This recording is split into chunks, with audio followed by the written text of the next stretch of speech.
There we go.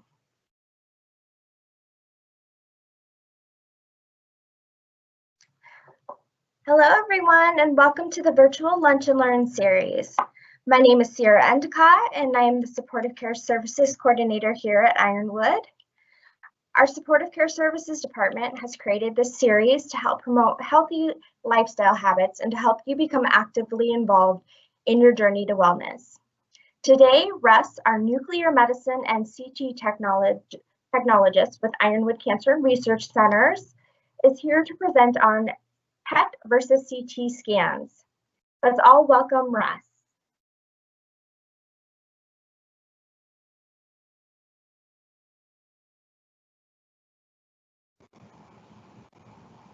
Russ is muted. There we go. Hello.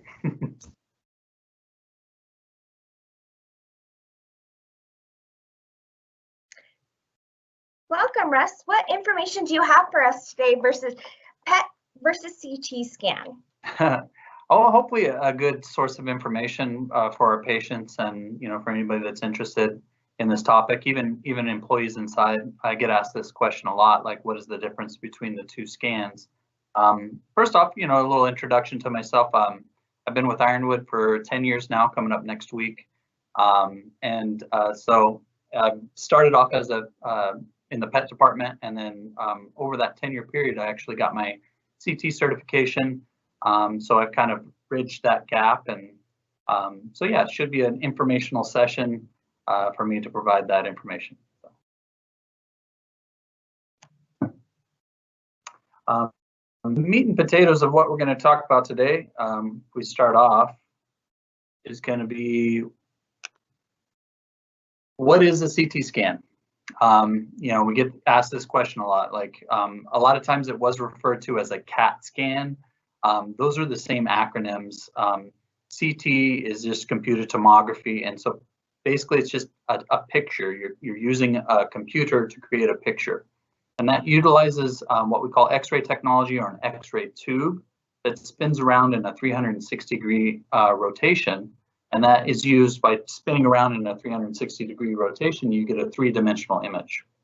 That's one of the main differences between what a true PET scanner is and a CT scanner is, how that image is created. I'll get into how modern day PET scanners actually have a CT function to them, but it's used in a different way, and I'll talk about that a little bit. Another thing that kind of separates things out, and I'll go into a little bit of detail as we go through this little slide here. When warranted, meaning if the doctor's ordered it, IV iodinated contrast is injected, and or oral contrast is used to enhance the CT image. Basically what that means is IV contrast, or iodinated contrast, is going to be used, and it helps highlight the vascularity. And the doctor may want that for a variety of reasons, and depending on the type of scan that they've ordered, is going to really tell us whether they're going to use that contrast or not. So if a scan is ordered as a CT scan without contrast, obviously we're not going to be giving the injection. Some scans require what we call oral contrast, or barium, and that's is a drink that is ingested and getting into the system over a period of time, again, depending on what part of the body is imaged. The lower down in the gastric tract that you have to image, the longer you're going to need to drink oral contrast. Another thing to keep in mind with CT scans and what makes them a little different is we require lab values to show the kidney function. Specifically, creatinine and GFR are the main measures of kidney function.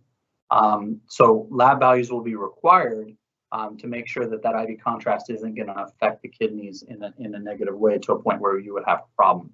So that's a requirement for all CT scans, traditional CT scans with contrast. Again, if you're not using iodine contrast, then that won't apply to you. So no big issues there. Some CT scans are limited to a specific body part. So that's another difference between PET and CT, traditional CT, is that we may just scan just the chest. We may scan just the abdomen. We may scan just the pelvis or just the head. But sometimes there's what we call combination studies. And so we build these to where they're going to scan multiple areas over one scan or multiple scans kind of congruent. And so we do a chest, abdomen, pelvis per se. And so we'll take a scan basically starting at the chest area and scan all the way down through the pelvic area. And again, those can be ordered with and without contrast. Generally, once you're all prepped, if you're drinking oral contrast and you've gotten it into your system, or if you're not and you show up and you're ready to go, CT scanners, modern day CT scanners are very fast and efficient. You're scanning without contrast. Generally, that scan's going to be done in under 5 minutes, maybe 10 minutes. When you have the contrast, oral contrast and iodine contrast that's injected, that then lengthens out the time that you'll be on the table. But generally, it's going to be 10 to 15 minutes. Most scans are done underneath that time frame, unless extra images are indicated by something that's seen on the scan. So that's a general gist of what a CT scan is and the parts that are broken down in there. My next thing I'm going to kind of talk about, and I'll do this for the PET scan as well, is the preparation. It's a little different, and that's something that comes up quite a bit. So the fasting period for CT scans where they're using that contrast that's injected, that's going to vary based on the scan area and the type of exam.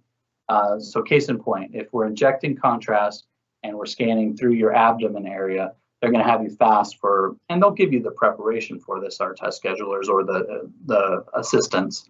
Somewhere between 4 hours is generally the wait time on fasting, and that means nothing to eat or drink during that time. Certain scans will allow water, so that's something where you can kind of ask the person who's scheduling if water's allowed, especially if you're going to be getting an IV for the scan, PET or CT.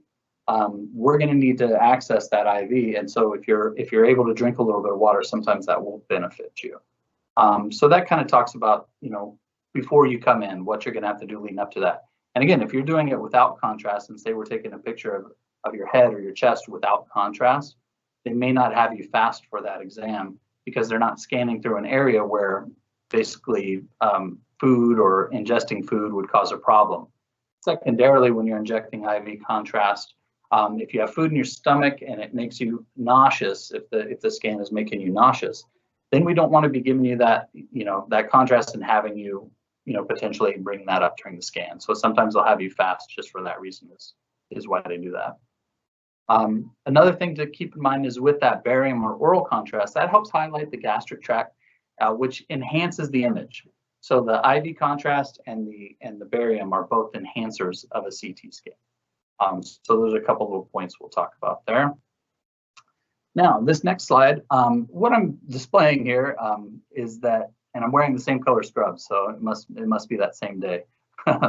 Is that the power injector is what you see on it's on my left of the screen, and that's a tool that's used to help get that iodine contrast inside the body.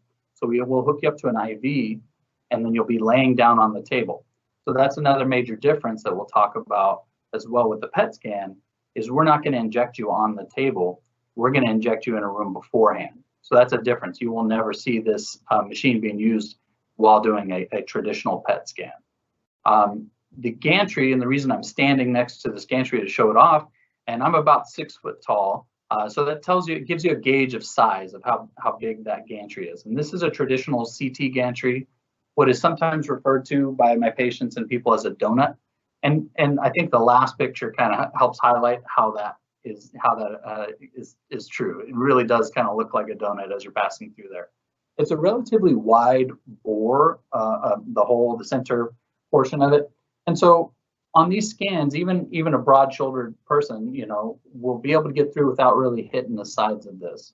That does have some limiting factors if somebody's, a heavier set or the broader shouldered they are, the tighter that is going to be. But it's generally much bigger and more open than like your traditional MRI scanner. So these pictures really help highlight what you will see when you go inside the room for a CT scan. On that third image on the right, you're looking at is a ring in the inside. That's where that X-ray tube that we talked about that is spinning in 360 degrees travels around. And so the X-ray will pass around and have that X-ray pass through you, taking a picture from all 360 degrees around you. So when that image is compiled, you end up with a three-dimensional image that can be cut into slices depending on how the exam needs to be read. We'll create these three-dimensional slices from that. And so you'll hear that term a lot they'll talk about slices and things like that. A slice is basically one set of pictures, and most modern detectors can take multiple sets at once. So like our scanners here may be 16 or 20 slices at one time. That means it's spinning around you and taking 20 pictures at once, which helps make it a little faster. Again, 5 to 10 minutes is your general time frame for scanning for a CT. So now that we've kind of addressed what a CT scan is, some of the preparation for that scan, and then kind of what you're going to see, we're going to move on to the PET scan. And this is where it can kind of get a little cross with the terminology. So I'm going to try and separate them out. So modern day PET scans are a PET and a CT. So it's a PET/CT. It's what we call a fusion study. The main difference with that CT that we're taking is that it's called what you can say a non-diagnostic, meaning we don't use that iodinated contrast, and we're not going to give you oral barium to drink either. The big distinction on that is we're scanning an area of your body for a PET scan. We do whole body, and we do what's called skull base to mid thigh, where we start kind of here and work down into your mid thigh. So it's a moniker that just basically tells you what you're scanning. And those are the two major scans that we're going to do here for PET. So whereas the CT could be limited to just your head or just your chest, typically we're not doing a PET scan and only scanning your lungs. We're going to scan either from skull base to mid thigh, or for certain diagnosis, specifically melanoma and some other diagnosis, we'll do whole body. Or if there's any interest in the lower extremities, lymph nodes and things like that in the lower extremities specifically, we'd want to do a whole body, so that way we don't end our pictures in the mid thigh, leaving out the legs where we need. So that's kind of a gist. So that CT portion, I'm going to kind of leave that off from this point on, but just remember the CT portion that is used in a PET scan is just used to enhance the images. And by enhancing the images, we're talking about the use of the injection of a radioactive pharmaceutical. That is what makes a PET scan a part of nuclear medicine, is that we're injecting radioactive pharmaceuticals, and we're scanning with what's called a ring detector, and I'll show you that in a couple slides here, to create, again, three-dimensional images. So basically what we're doing is we're taking this scan, and we have a CT scanner in the front of the unit, and we have a PET scanner in the back of the unit. And they're on the same geometry, meaning they're lined up. So when you pass through, you're going to get those three-dimensional images from the CT and congruently with the PET scan. And we're going to take those two images and we're going to put them together, and that's what creates a PET-CT fusion study. So for oncology, the injection that we use is typically referred to as F18-FDG, which is fluoride deoxyglucose. It's a mouthful. And the way I like to explain it to people, it's basically radioactive glucose or radioactive sugar. And we produce these images on the cellular level, and it's looking at the metabolism and the utilization of that sugar inside the cells. And that's how we create a functional data study. And like we talked about, again, we're screening over a large area, and that's going to be from skull base to mid-thigh or for whole body in certain diagnoses. Again, we use that CT to enhance the images and create what we call standard uptake value measurements inside there. So that CT scan actually makes us look inside the cells and say what's functioning inside there, and gives it and assigns it a number that the doctors can use. Scan times for the PET scan range a little bit longer. So our 15 to 30 minutes is probably like our standard amount of time for scanning. And it's based on height and weight. So basically the taller you are and the heavier you are, the longer your scan will be. So a 5-foot patient, 60 inches, and that weighs 150 pounds is going to be closer to that 15-minute scan. Whereas somebody my size, that's 6 foot and over 200 pounds, I'm going to be closer to that 30-minute scan. Full body scans, of course, are a little bit longer due to the nature that we have to scan all of you. So I have to scan everything that I'm scanning in a skull to base to mid thigh and then add the legs and also the little bit on the top of the head. So that adds some time, but generally done in, I would say, less than 45 minutes. Each scanner is a little different. There's a couple different models. Some are a little quicker, some are a little longer, but rule of thumb, you can expect to be out of there in 45 minutes of actual scan time. So let's talk now about a little bit of the preparation for a PET scan and how this differs distinctly from a traditional CT scan. So you're looking at a minimum of 4 hours prior to check-in. That's standard. There's no exception. You have to fast for 4 hours prior to the check-in of a PET scan because we need the glucose levels in your body and also those carbohydrates that you eat turn into sugar. And so we need those to be clear of the system to a point where our sugar will go in and be utilized. So water is okay for a PET scan. That's generally okay. We don't want you drinking a gallon of water, but you can have a little bit of water, again, to hydrate those veins because PET scan always requires an injection through the vein. The reason for that is, and like I said with CT, that can depend on what scan's ordered, is that we're injecting that glucose and that's the only way to get it in. I always kind of joke and tell some of the patients that if I could give you a radioactive donut and have you eat that, I'd be very happy to do that. But unfortunately, it just would take so much longer to get in the bloodstream if we put it in the stomach first, that injecting it into the vein is the only way to make our pictures work. So unfortunately, we have to do that. We don't allow gum, we don't allow coffee, we don't allow cough drops, mints, etc. Where some of the CT scans may give you some of those caveats. A PET scan, anything that potentially has sugar in it is going to affect our scan. And so specifically towards that is patients on diabetic medications are going to need to hold certain medications, specifically insulin-based medications, for 6 hours prior to the scan so that the way the insulin is not affecting the radioactive sugar as it goes inside the body. Most pill forms of medications are okay to take. Commonly metformin is probably one of the major ones people are on.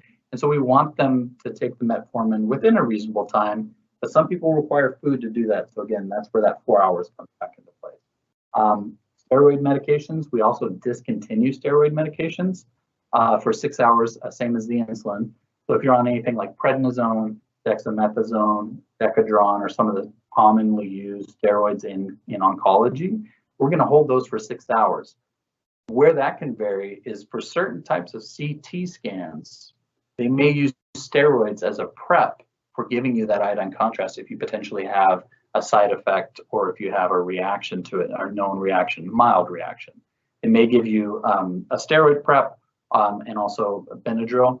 With a PET scan, there's no reactions to the glucose inside the body. It's inert and it gets distributed without any trouble because it's an analog of sugar, and our bodies all use sugar for production of the energy. So we don't really need to worry about you having a reaction to it, because if you had a reaction to sugar, your cells wouldn't be working. So that steroid needs to be discontinued. Another thing, so strenuous activity, and we talk about this, and it's really leading up to the scan. So after you're done with the PET scan, this kind of, all these preps and all these things go away after the scan. You need to avoid 24 hours prior to the scan, strenuous activity, and why that is because your muscles are going to be in a state of recovery. And we don't want the muscles taking up extra bits of the sugar that we inject as they repair and heal. So if your muscles are, like if you ran a marathon, we would expect your leg muscles to take up a lot of that sugar because your legs are basically recovering from that strenuous activity. So that's kind of just some of the differences in the preparation. And that sometimes can be confusing to patients because they think, oh, well, yeah, I didn't need to fast, or oh, I did take my steroid this morning. Those things can actually end up making the scan need to be rescheduled, and we try and avoid that. And again, our assistants are great at calling the day before and giving this information. We also give this information at the time you're scheduled. And if you have any questions, as a team, we're here to answer those questions. So, never feel free, never fear asking us a question. They always say that the worst question is the one you don't ask, right? So to show you here, I've taken a couple pictures to present what a PET scan looks like. So if you remember from that earlier slide, you can see what a CT scan, and I'll scroll back so you guys can see that. can see the donut feature here on the scanner on the right, the one picture I'm not in. And then I'm going to scroll to the PET scanner so you can see how similar they are. And again, we were talking about the geometry of these rings. You can actually see two rings, one at the front and one at the back. And that's showing you the PET in the back and the CT in the front. So as you pass through, it's a little more, I call it it's a good way to look at it. It's not as enclosed as an MRI, which a lot of people are kind of more afraid of with a PET scan when they hear about it. But most patients and almost all of our patients get through the scan just as easily as a CT because your head's the first thing in and also the first thing out of the scanner. And I'm going to show you that in one of our next slides. It's really going to help highlight that. But to look at this, what you're looking at is the table and the padding that we put you on, the pillow there. We lay you on that flat and we're going to be running you through. Very similar to what they do for imaging for CT. The big difference again is we're not going to be starting an IV on you on the table. We've already done that. So when you get in for a PET scan, you've been injected and you got to wait 45 minutes. And then we're going to be scanning you after 45 minutes, almost an hour post-injection. And then we talked about those time frames with the scanning, and that's going to be 15 to 30 minutes. So total time, you're looking at an hour and a half or from check-in to leave for a PET scan. So it can be kind of a long time, but again, we try and make you as comfortable as possible. Our locations provide warm blankets. Generally, we can give you water in here, and we try and make you as comfortable as possible. So for our next slide, we're looking at me demonstrating what a position of a PET scan looks like. I took it from both angles of going into the scanner and coming out the back side of the scanner. The reason why I wanted to do this is to show you that your head is really passing through. And so what we do is we take a CT scan, again, a non-diagnostic for the PET, and we're going to run through relatively quickly. It's about 15 to 20 seconds of scanning for the CT. And then we're going to move you to the PET scan. And that's in the second picture. We're in the PET detector at that point. And it takes a picture about this wide. And then it does it in a series where it will move you down your body. So every couple of minutes from underneath this back in the room. So again, we got some music generally in most of our locations. We will play for you to kind of break up the monotony of a PET scan because it is a longer test. But most of our patients get through without too much, problem. So that kind of sums up what the scans are. So now we want to talk about the benefits of each modality. And again, because a PET scan utilizes some CT images, a good way to think about this is a CT scan provides clear images of bones or abnormalities of the soft tissues, and PET scans provide biological processes or that radioactive sugar uptake. We're looking at the metabolism of the cells. So if you look at it, think of CT scans as showing structures, and PET scans as showing the organs and the tissues and how they're working within those structures. So what I like to talk about sometimes with patients to kind of explain the difference is if you take a CT scan of, say, the liver or the lung, you're going to get really crisp, clean images of that. And you're going to be able to see if they inject with iodine contrast, you're going to be able to see the vascularity. And again, that can highlight certain portions of things. So take the lung.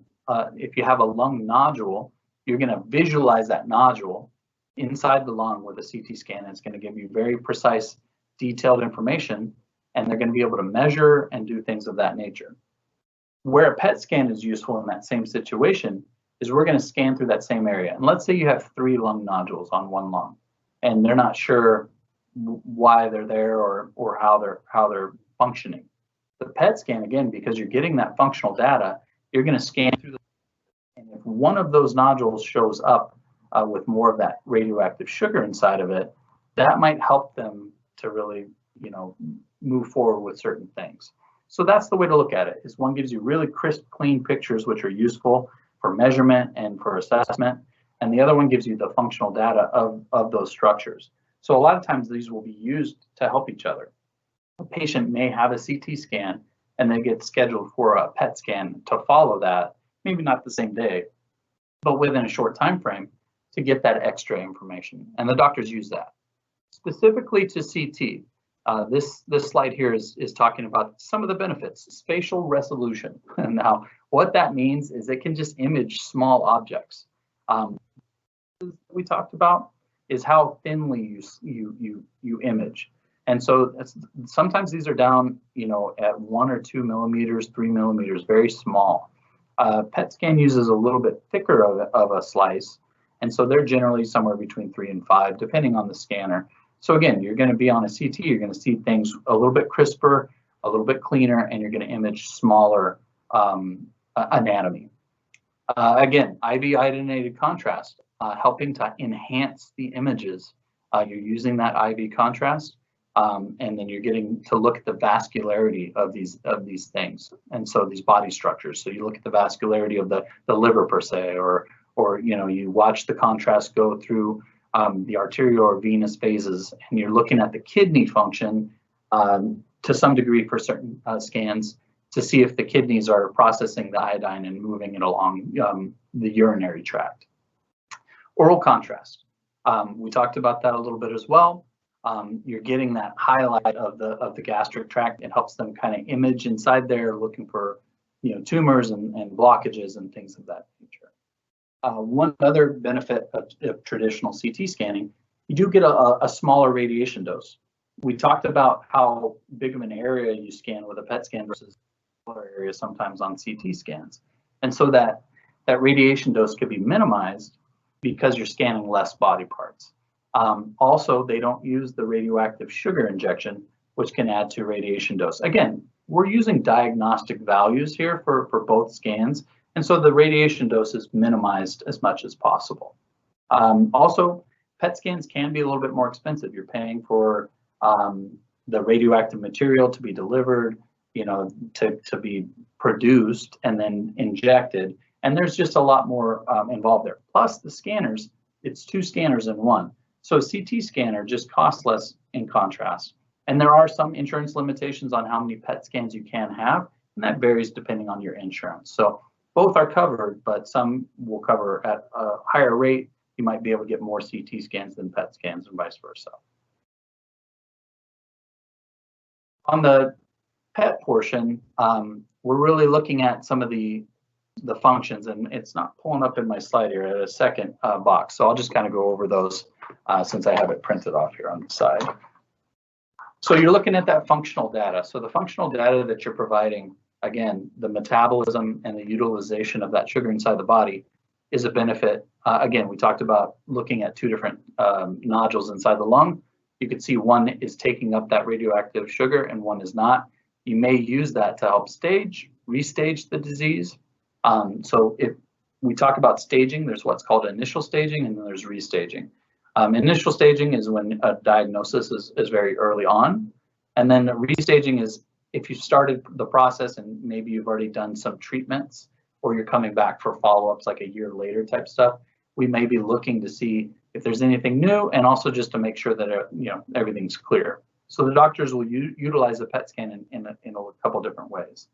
Another big thing for the PET scan, we don't use iodine contrast, so we don't make the kidneys work any harder.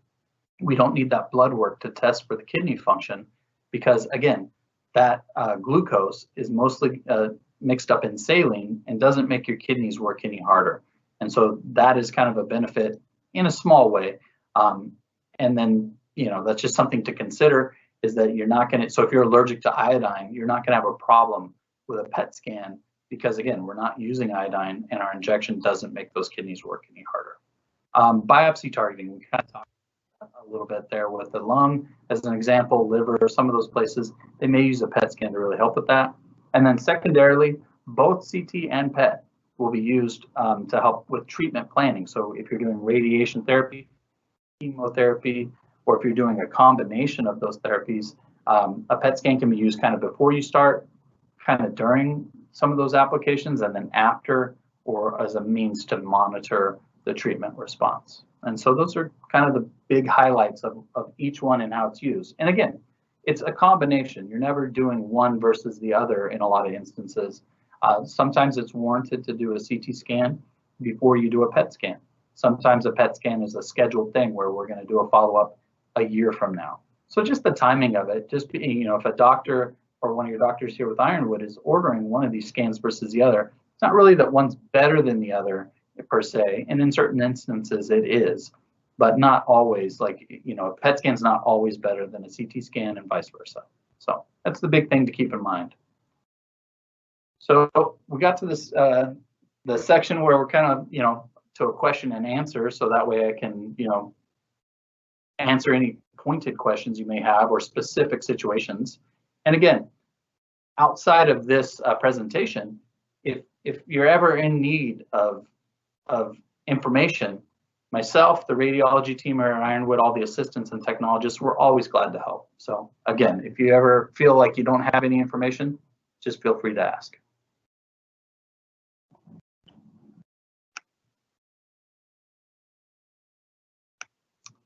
Great, thank you so much, Russ. That is a very helpful information. We do actually have a few questions for you, if you don't mind. Awesome. No, I don't mind. The first one is, can I request a CT scan or a PET scan specifically from my physician? In certain cases, that may be warranted. Again, our authorizations team and the teams that work with the insurances typically can field that question whether a PET scan can be justified over a CT scan. But yeah, the doctor will wage or gauge, whether a certain type of scan is warranted, depending on what the situation is. For acute type things, yeah, if you're having a lot of abdominal pain or something like that, and you come in, they may go, yeah, let's go ahead and do that CT scan, get in there and see what's going on. Whereas they might not, in that instance, go, yeah, let's do a PET scan. You're having pain in your abdomen right now.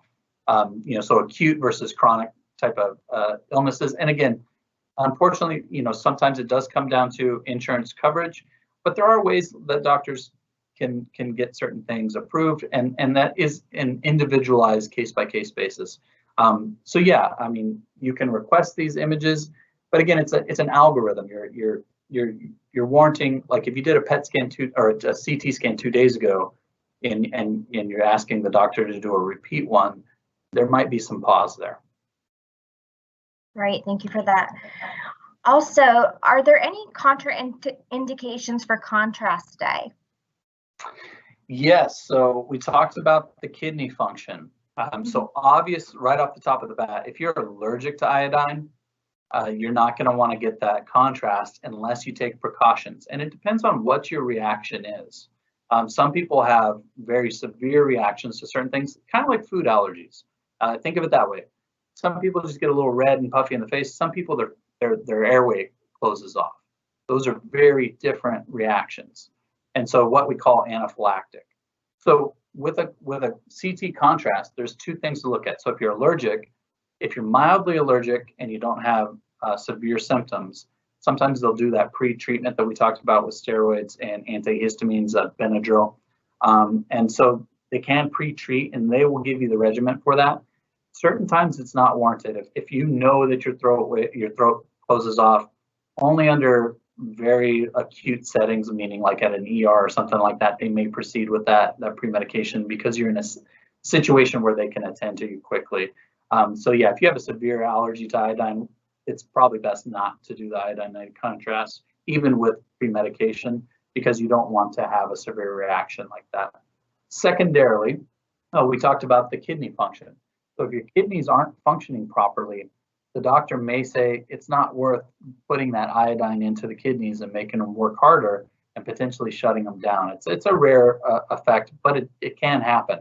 So the more severe your kidney disease or your kidney dysfunction in that moment, and sometimes those things clear up, sometimes they can get better. And that's where that blood work is important. So if you're on the borderline of kidney function, where you're kind of like, they're right on the line of our limits, the doctor may prescribe doing what we call pre or post hydration or both. And that's where they give the kidneys extra saline to help kind of flush them prior to the injection and then to flush them after the injection. So those are kind of the two things that give pause. Any type of allergies that you might have. And then again, if your kidney function is off, they may hold off on that IV contrast for a CT scan.